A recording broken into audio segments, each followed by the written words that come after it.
Comment modifier la description d'une chaîne YouTube rapidement?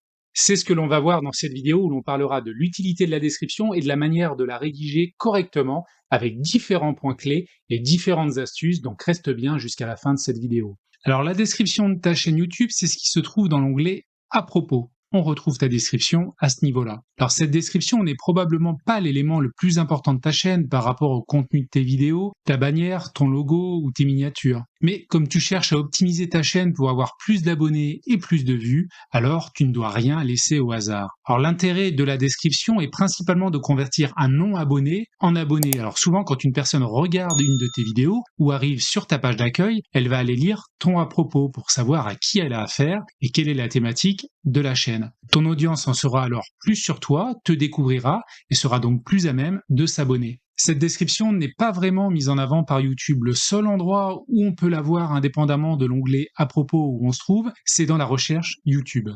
Alors je te montre, si dans la recherche YouTube tu recherches le nom de ta chaîne, pour moi c'est Laurent Réussir sur YouTube. Le premier résultat, c'est ma chaîne, et donc on voit ici à ce niveau-là le début de ma description. Alors j'ai regardé, c'est à peu près les 100 à 110 premiers caractères de ta description. Pour modifier ta description, il faut cliquer sur Personnaliser la chaîne, et à ce niveau-là, il faut cliquer sur Information générale.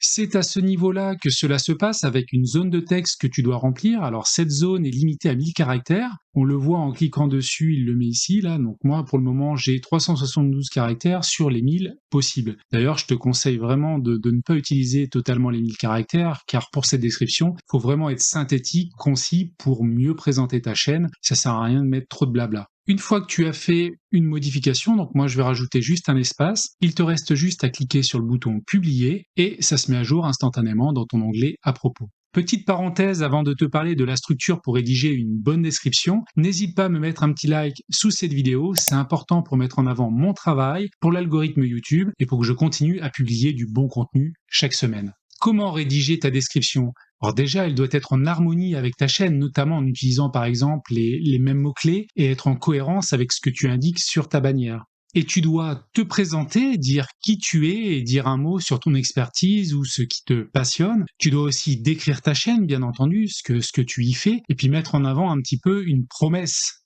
Et une promesse, c'est notamment ce que tu apportes à ton audience. Alors dans mon cas, j'aide les youtubeurs à développer leur chaîne et réussir sur YouTube. Tu dois mettre l'accent sur les 100 premiers caractères, car c'est ce qui est lu en premier d'une part, et d'autre part, car ces 100 premiers caractères sont visibles sur la page de recherche. Pas la peine de mettre une tartine de texte, car c'est peu probable que ce soit lu à 100%, et ça peut un petit peu saouler de voir un gros bloc de texte à lire. Il faut plutôt se concentrer sur les premières lignes, et aérer un petit peu le texte avec des sauts de lignes pour plus de lisibilité.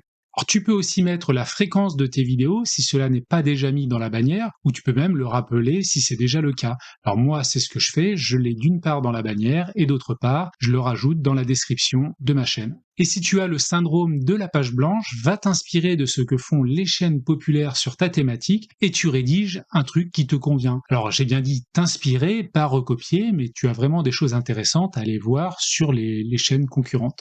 Et dernier petit tips, n'oublie pas, évite les fautes d'orthographe. Si tu veux aller plus loin et personnaliser encore plus ta chaîne en ajoutant des liens sur ta bannière comme je l'ai fait, alors je t'invite à cliquer sur cette vidéo et je te dis à tout de suite de l'autre côté. Ciao!